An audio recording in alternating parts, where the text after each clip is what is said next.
Primeira carta de Pedro, capítulo 2, o texto que nós vínhamos examinando é o texto que está entre os versículos 11 e 25, inclusive, e esse trecho das Escrituras trata do desafio do cristão de viver uma vida de santidade num mundo ímpio, num mundo iníquo, num mundo que é hostil à nossa fé e à nossa vida em Cristo Jesus. De fato, esse é o nosso desafio.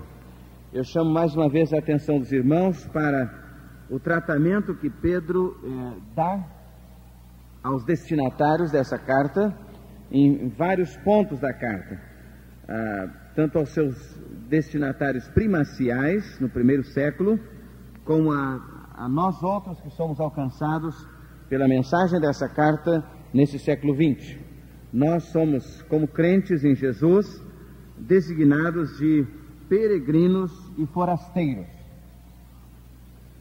Amados, exorto-vos como a peregrinos e forasteiros, que vos abstenhais das concupiscências da carne, as quais combatem contra a alma.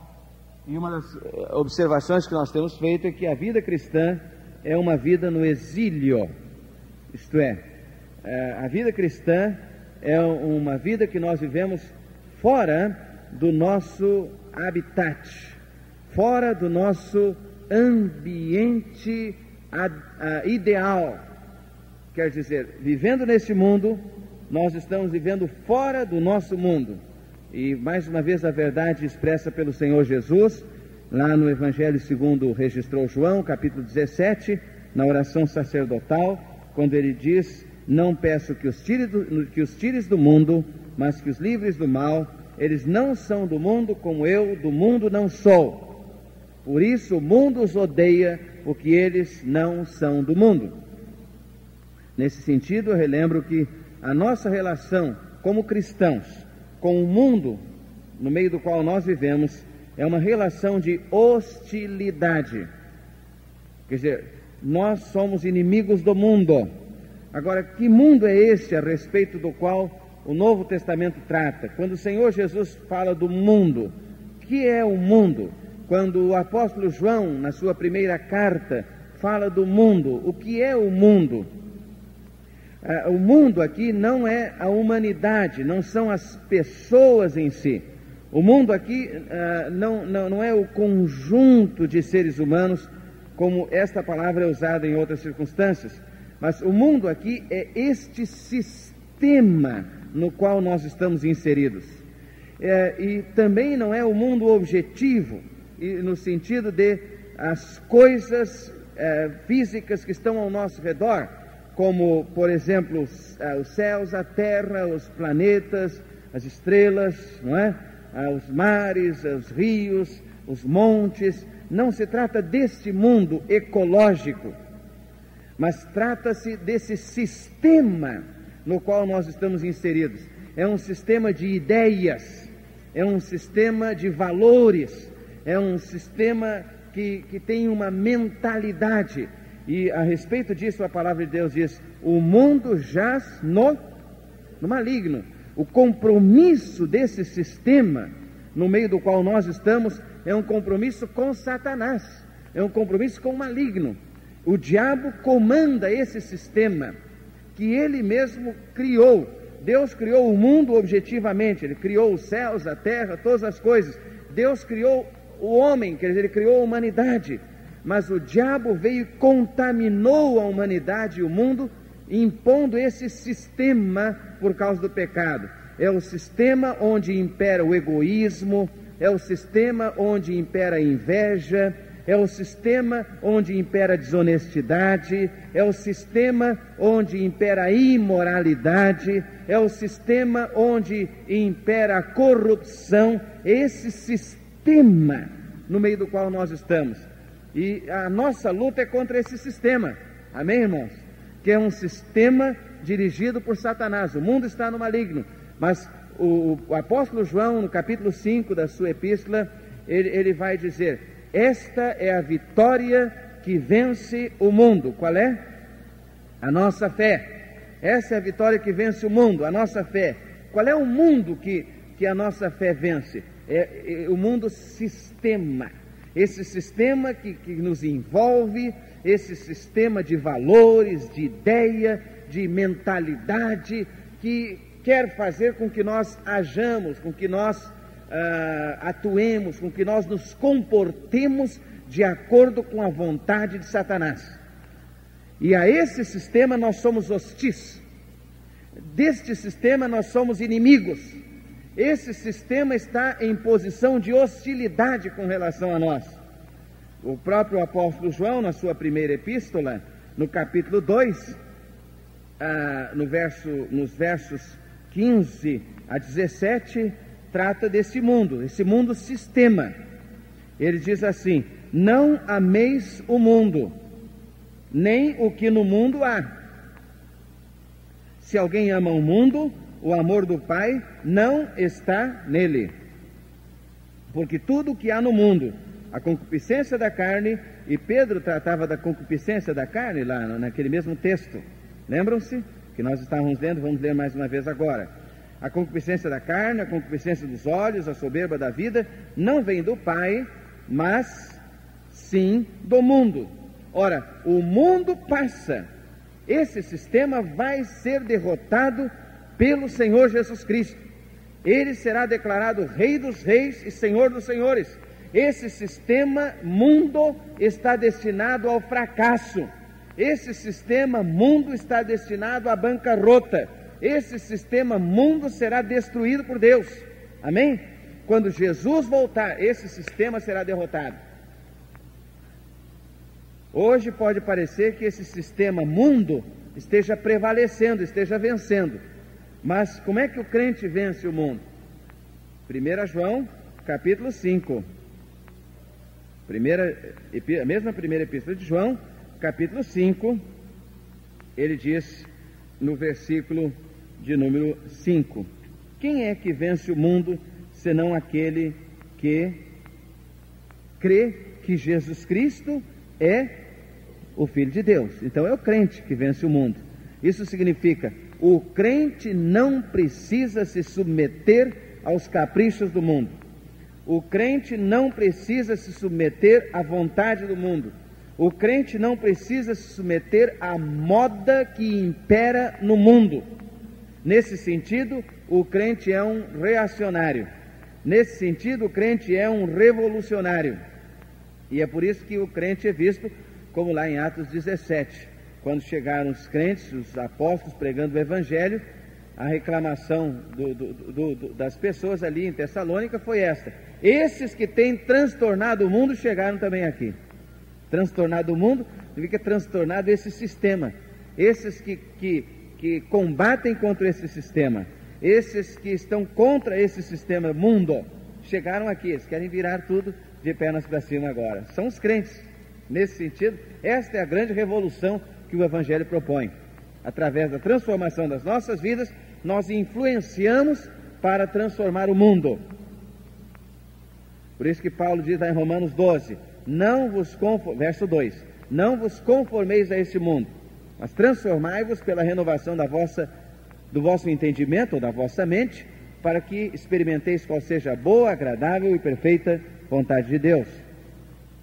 Então voltem a 1 João capítulo 2, no verso 17 outra vez. Ora, o mundo passa, esse mundo vai passar, esse sistema vai ser derrotado, esse sistema de valores invertidos, esse sistema de valores alterados vai ser derrotado. Os irmãos sabem que esse sistema de valores que o mundo está tentando impor, a ideia de que a família já era, de que o casamento já era, o sistema mundo está tentando impor isso. E isso está entrando na mente de muitas pessoas. E, infelizmente, crentes estão pensando assim. Crentes estão pensando assim. Por quê? Porque estão se mundanizando. E esta é uma das maiores ameaças contra a igreja de Jesus. O diabo usa várias estratégias para tentar atingir a igreja. Em algumas fases da história, em alguns lugares do mundo, o diabo usa a estratégia de perseguir a igreja. Em alguns outros lugares do mundo, o diabo usa a estratégia de tradicionalizar ou institucionalizar a igreja. É o culto formal, quadradinho, só aquilo, não pode sair daquilo. Em algumas outras situações, o diabo usa a estratégia de mundanizar a igreja. Quer dizer,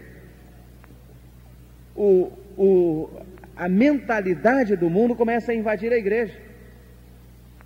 Os crentes começam a pensar como o mundo, de acordo com os valores do mundo. Os crentes começam a correr atrás de dinheiro como o mundo corre atrás de dinheiro. Os crentes começam a correr atrás de prazer como o mundo corre atrás de prazer.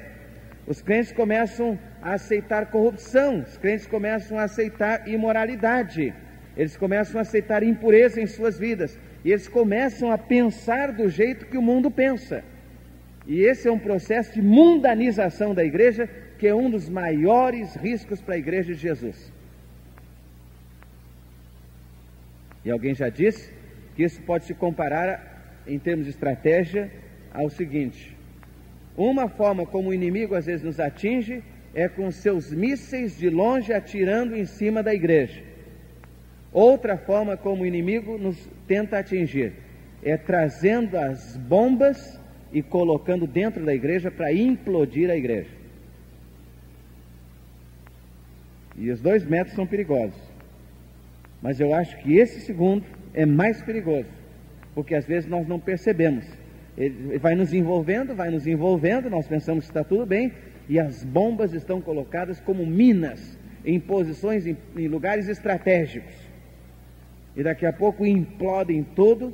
As bombas estão aqui dentro, na mente, no coração, na vida, nos lares, nos casamentos, na convivência na igreja e assim por diante. Mundanização. Pedro trata disso na sua epístola, quando nos qualifica como peregrinos e forasteiros. Nós temos que entender que não somos do mundo, que nosso compromisso não é com o mundo. Lá ainda em 1 João, no capítulo 2, no verso, e nós temos que passear bastante, isso é saudável, não é? Ora, o mundo passa e a sua concupiscência, mas aquele que faz a vontade de Deus, o que acontece? Permanece para sempre. Esse sistema do mundo vai passar, vai ser derrotado, vai ser implodido. Deus vai declarar o fracasso total desse sistema, sejam quais forem as ideias, sejam as ideias mais iluminadas dos homens, sejam quais forem os valores da humanidade.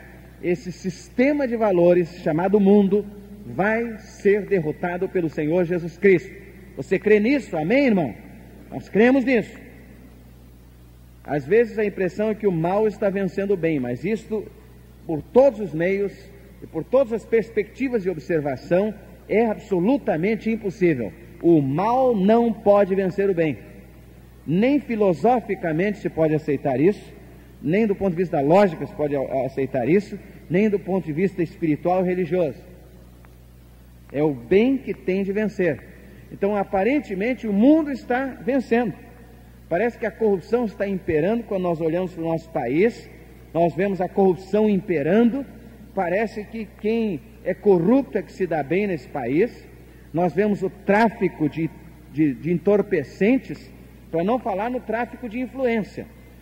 Nós vemos o tráfico de entorpecentes nos corredores do Congresso Nacional. Nós vemos homens que são traficantes de tóxicos andando livremente nos corredores carpetados e com ar condicionado, com as maiores benesses, no Congresso Nacional. Há uma inversão total de valores. Eu converso com as pessoas, às vezes, e percebo o seguinte, que as pessoas que andam certo, que querem andar de modo honesto, às vezes estão sendo bombardeadas pelo medo, estão sendo ameaçadas por quererem ser honestas. Então virou tudo. O mundo está de pernas para o ar. É verdade ou não é, irmãos? E como eu vi uma reportagem na televisão um dia desses, de um empresário em São Paulo, que cercou a sua casa toda de grades. E ele declarou o seguinte: olha, já que os ladrões, né, e os criminosos estão soltos nas ruas, eu fiz uma prisão para mim, para tentar alguma alternativa de segurança. Esta inversão de valores que o diabo quer realizar. Ele quer fazer com que nós pensemos que o mal está vencendo. Ele quer inverter valores. E você vê nos filmes, muitas vezes, eu não generalizo, mas você vê nos filmes, você vê nas novelas, certas afirmações que eu não tenho nenhuma dúvida de que é o diabo que está fazendo, às vezes pela boca de uma senhorita muito bonita. Mas a Bíblia diz, não é de admirar, que até o diabo se transforma em anjo de luz para enganar. Até o diabo se transforma em anjo de luz. Então não é de admirar que ele faça uma maquiagem muito bonita, que encante todo mundo com a sua beleza, e quando abre a boca diz cada uma, e aquilo vai entrando na mente, no coração das pessoas, né, e até dos crentes. Daqui a pouco estão aceitando aquilo. Daqui a pouco estão dizendo, não faz mal, não tem problema, todo mundo faz, o mundo é assim mesmo, e assim por diante. E a gente vê que é o diabo que está falando, e nós repreendemos em nome de Jesus. Repreendemos em nome de Jesus. E às vezes repreender em nome de Jesus não significa só fazer uma espécie de exorcismo, né? Eu te repreendo em nome de Jesus. Às vezes repreender em nome de Jesus é desligar a televisão numa atitude de rejeição, do não vos conformeis a esse mundo. Às vezes é mudar o canal, e quando não tiver um canal bom, se você não tem o HF para pegar lá as estações alternativas que estão surgindo aí, então desligue mesmo. E se não tem vídeo para colocar um filme com um culto cantado, seu pastor pregando, ou se cansou tanto, né? Então desligue mesmo. Desligue mesmo. Porque é contundente a maneira como o diabo está insistindo nas ideias dele. Nós rejeitamos, ainda que ditas por figuras que parecem anjos de luz, muito bonitinhas, muito engraçadinhas, mas podres por dentro. Nós somos peregrinos e forasteiros, e isso nos impõe uma relação de hostilidade com o mundo. E essa hostilidade não é com as pessoas do mundo. Não é com as pessoas. Quando a Bíblia diz que Deus amou o mundo, significa que Deus amou as pessoas do mundo. Mas quando a Bíblia diz não ameis o mundo, a Bíblia está dizendo que nós não devemos amar esse sistema de valores que a Bíblia chama de mundo.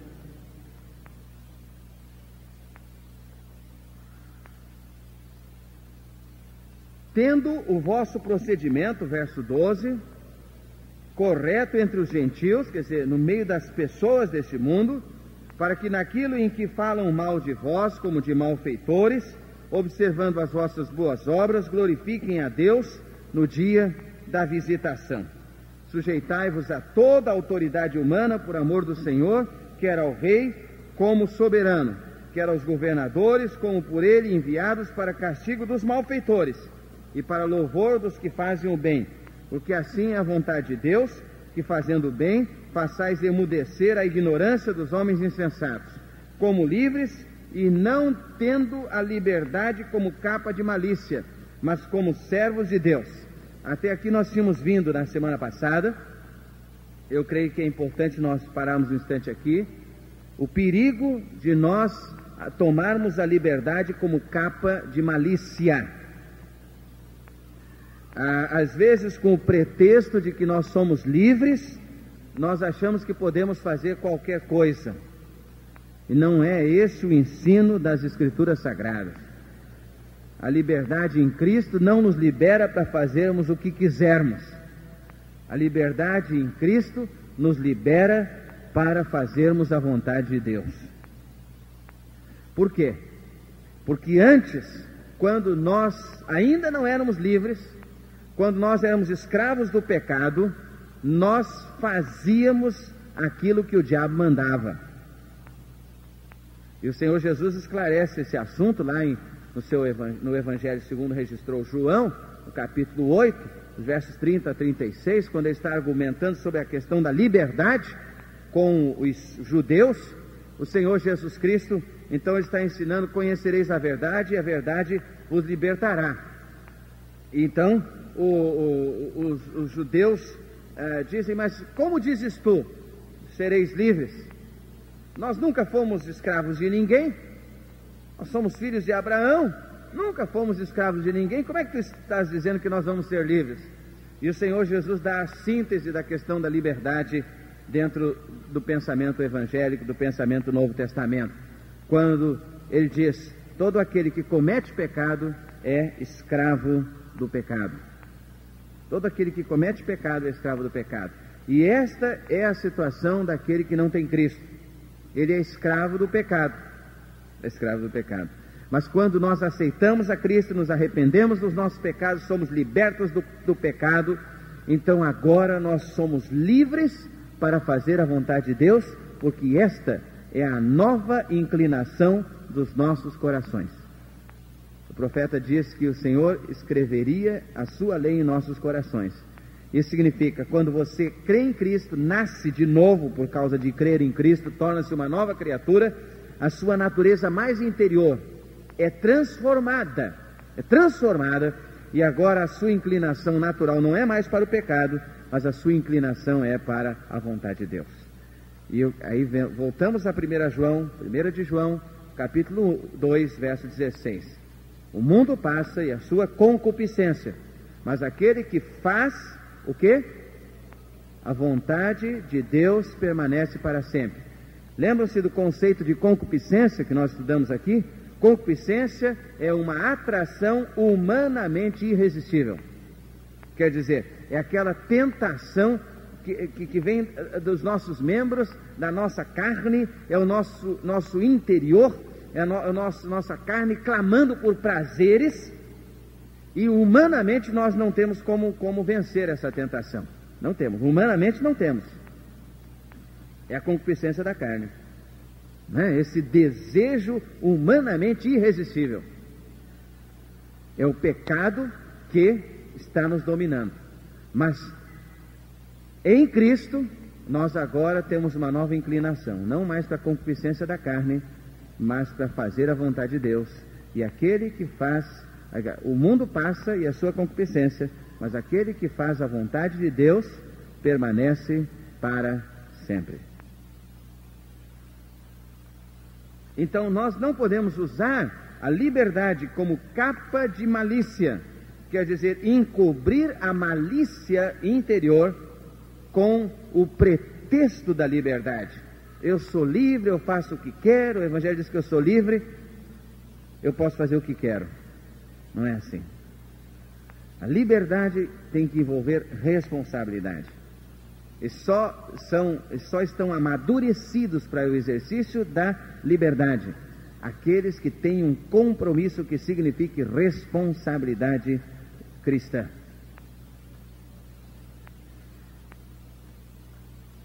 Honrai a todos, amai aos irmãos, temei a Deus, honrai ao rei. Isso mostra que o cristão há de ser nesse mundo uma pessoa que honra e respeita os outros, as pessoas, as autoridades. Nós rejeitamos, nós hostilizamos o sistema mundo, mas nós respeitamos as pessoas. Eu acho que um dos maiores problemas nós estamos enfrentando na nossa sociedade a absoluta falta de respeito pelas pessoas. Desde a discussão da pena de morte, a absoluta falta de respeito pela vida humana, desde a questão da criminalidade, desde a atitude de descaso e indiferença com que a sociedade e até a igreja tratam os meninos de rua,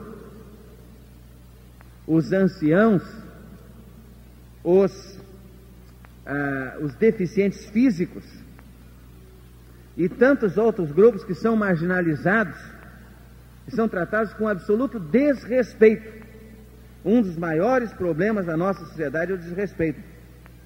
E a Bíblia diz que nós devemos nos relacionar com as pessoas com uma atitude de respeito. Respeito. Isso é fundamental. E ele diz aqui, honrai ao rei. Honrai ao rei. E se ele está nessa posição, ele só tem autoridade porque Deus lhe conferiu autoridade. E se Deus lhe conferiu autoridade, é a vontade de Deus que nós nos submetamos à autoridade do rei. E aqui é o presidente, aqui é o governador, aqui é o pai, aqui é o pastor, aqui é o professor, aqui é aquela pessoa que está numa posição de autoridade sobre a nossa vida. E enquanto essa pessoa não confrontar as asseverações explícitas da palavra de Deus, então nós temos de nos submeter à sua autoridade. E a única coisa que nos libera de nos submetermos à autoridade de alguém na nossa vida é quando essa pessoa que está sobre nós em autoridade nos manda fazer alguma coisa que a Bíblia diz explicitamente que Deus não quer que nós façamos. E se alguém diz mate, você deve desobedecer aquilo que essa autoridade está mandando você fazer, porque a Bíblia diz não mate, não matarás.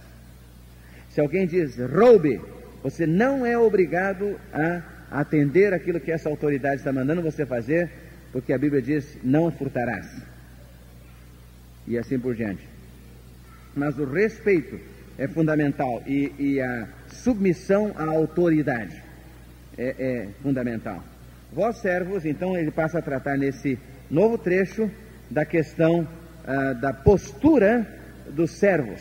E aqui nós poderíamos hoje parafrasear com os empregados, os funcionários, os empregados de uma empresa. Ele diz, vós servos, e hoje nós poderíamos dizer, vocês funcionários, vocês empregados, vocês trabalhadores, vocês operários, não é?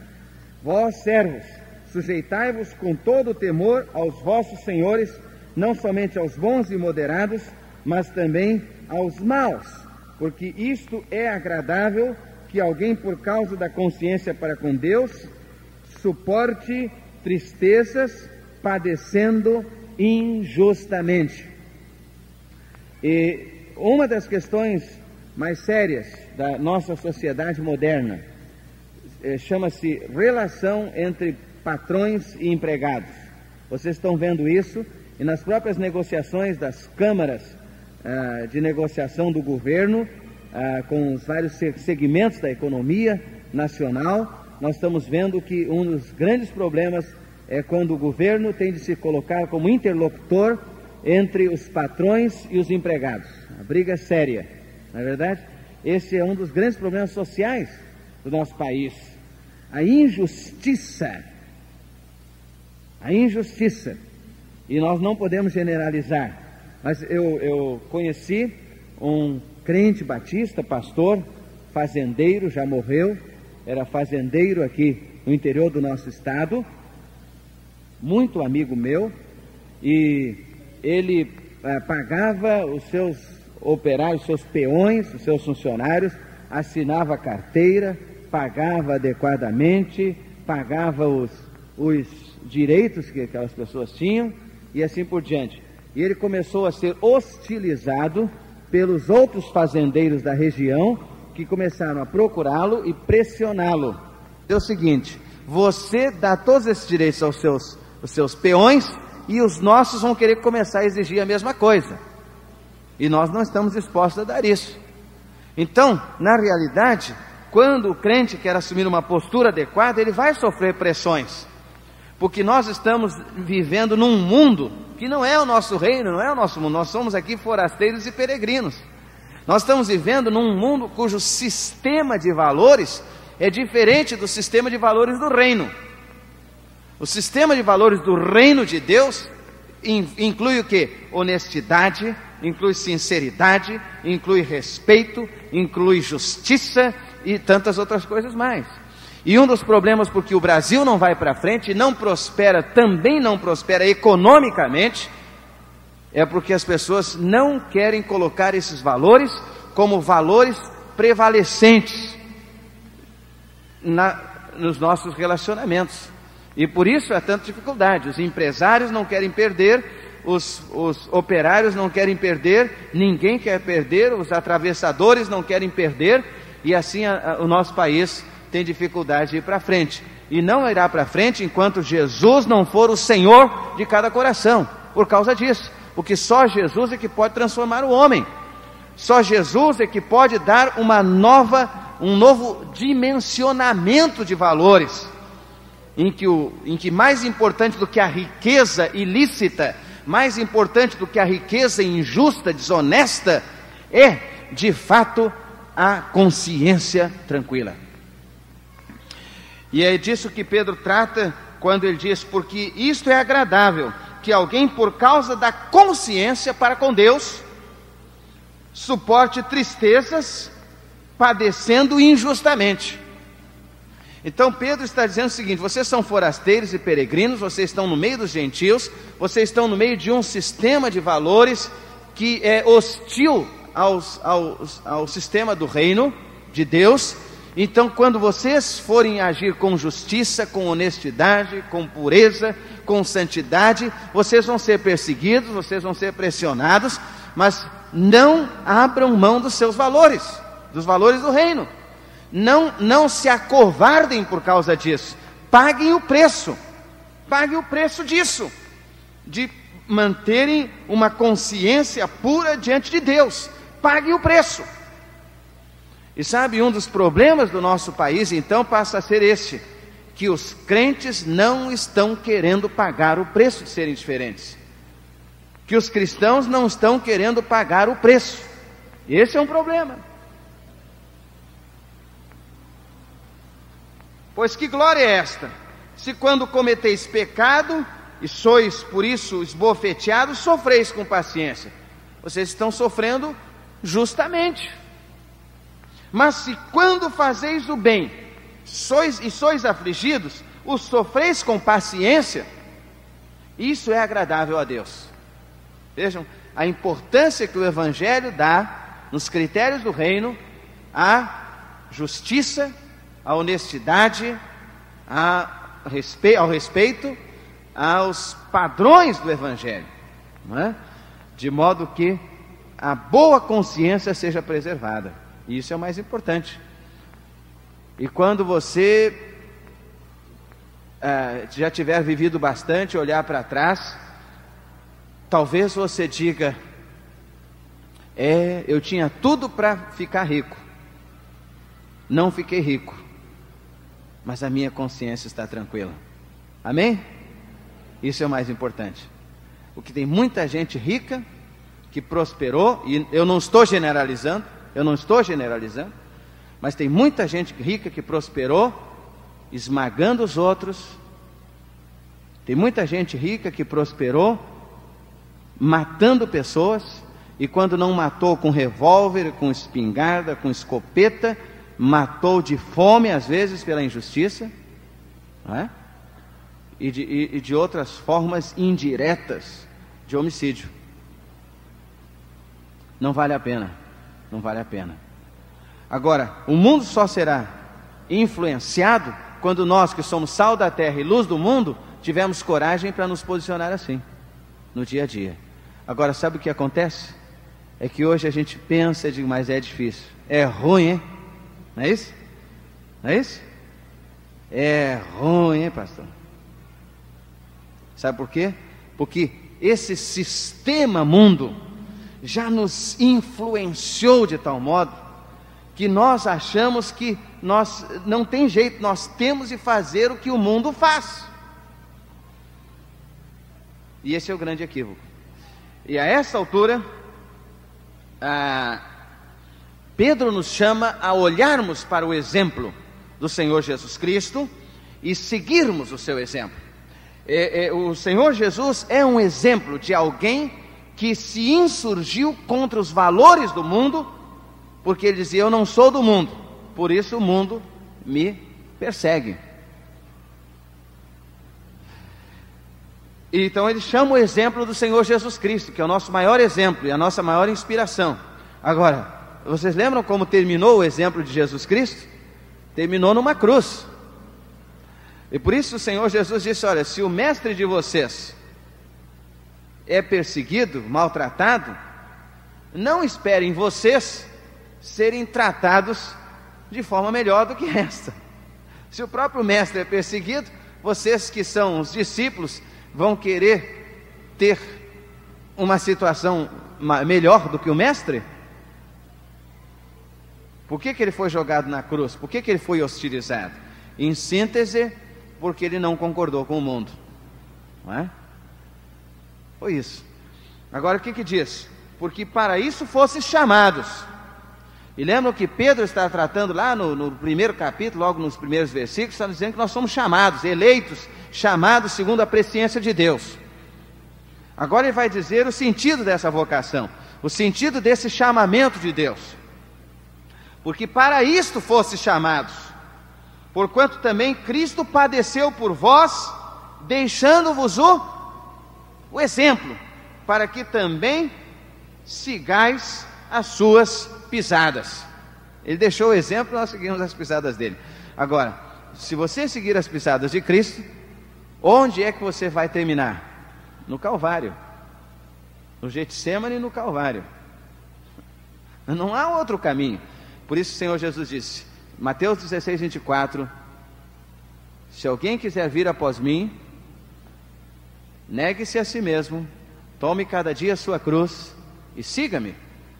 E um dia eu fiquei pensando por que o Senhor Jesus, quando estava carregando aquela cruz lá para o Calvário, ele permitiu que Simão Cireneu o ajudasse a carregar a cruz.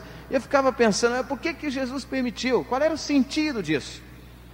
E eu creio que o sentido disso era que o Senhor Jesus queria nos lembrar a todos nós que a cruz não era só dele, a cruz era sim nossa, ele assumiu, mas era preciso que nós entendêssemos a nossa responsabilidade com a cruz.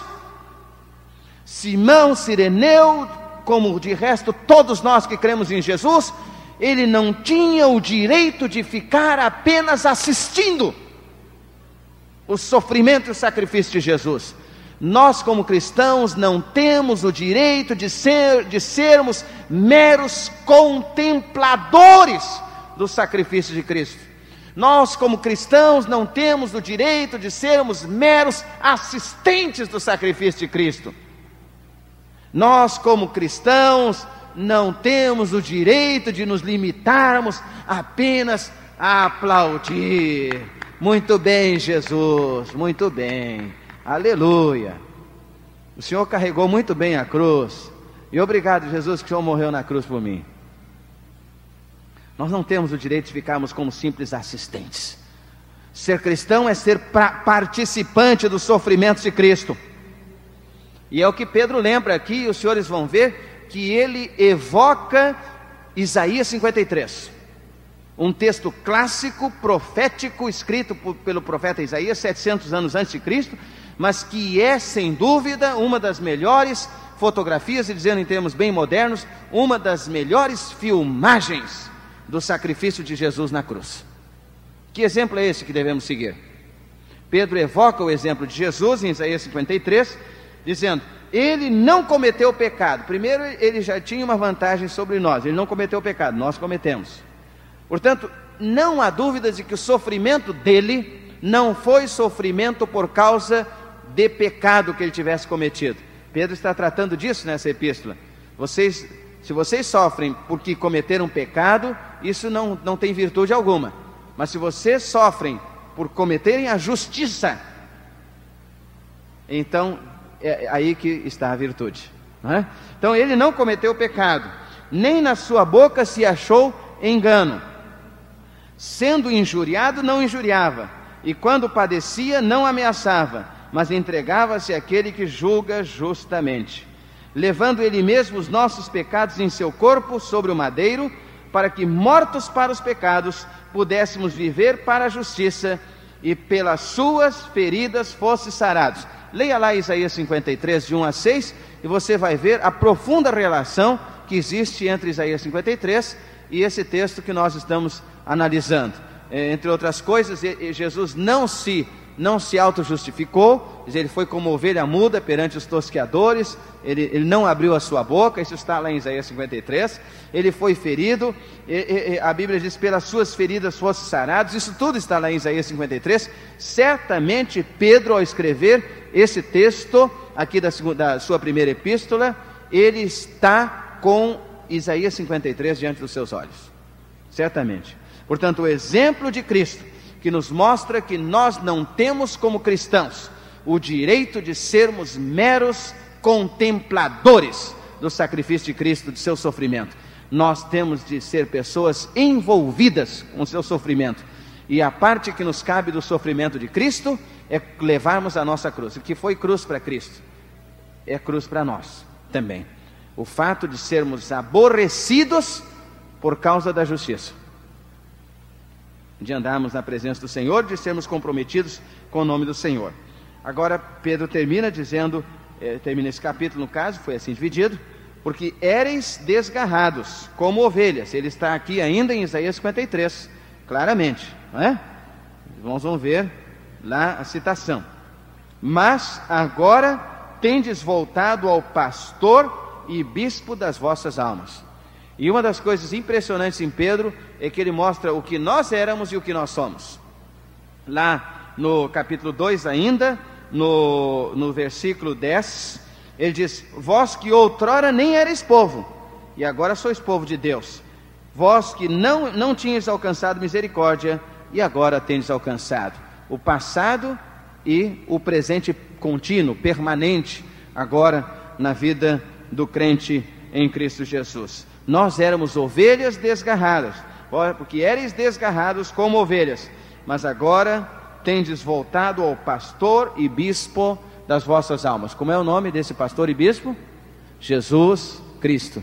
Nós agora fazemos parte do rebanho do Senhor, pela sua graça, e não nos é concedido o direito de estarmos diante da cruz como meros assistentes.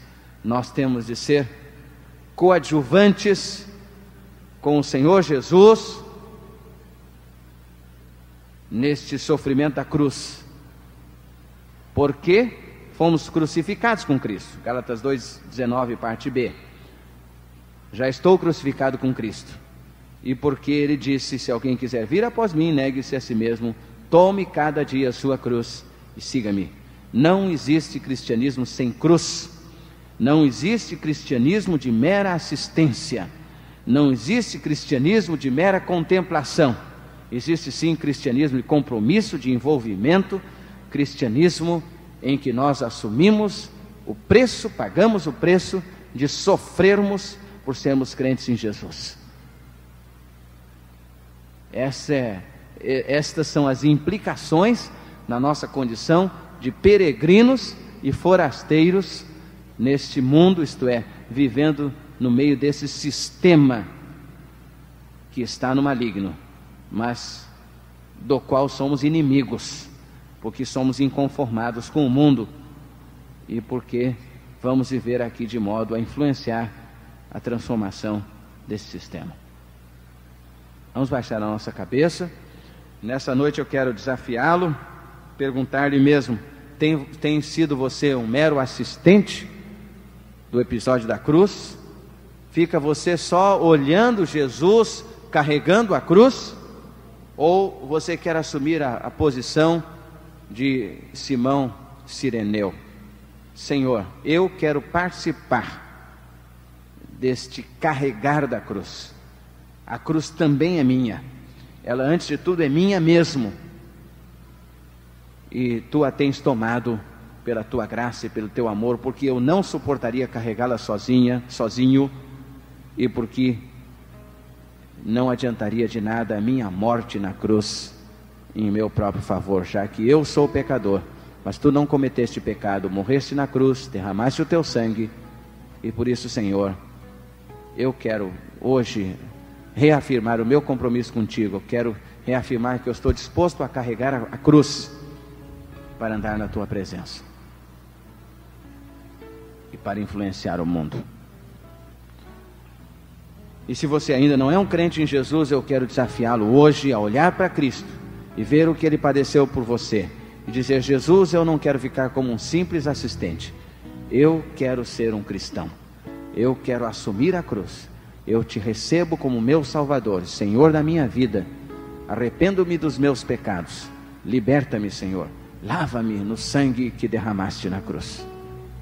Ó Deus, completa a obra do teu Espírito em cada vida e em cada coração, que ao sairmos daqui hoje à noite, percebamos, ó Pai, de modo muito claro e prático, que nós não somos meros assistentes do episódio do Calvário, mas que a cruz é nossa também.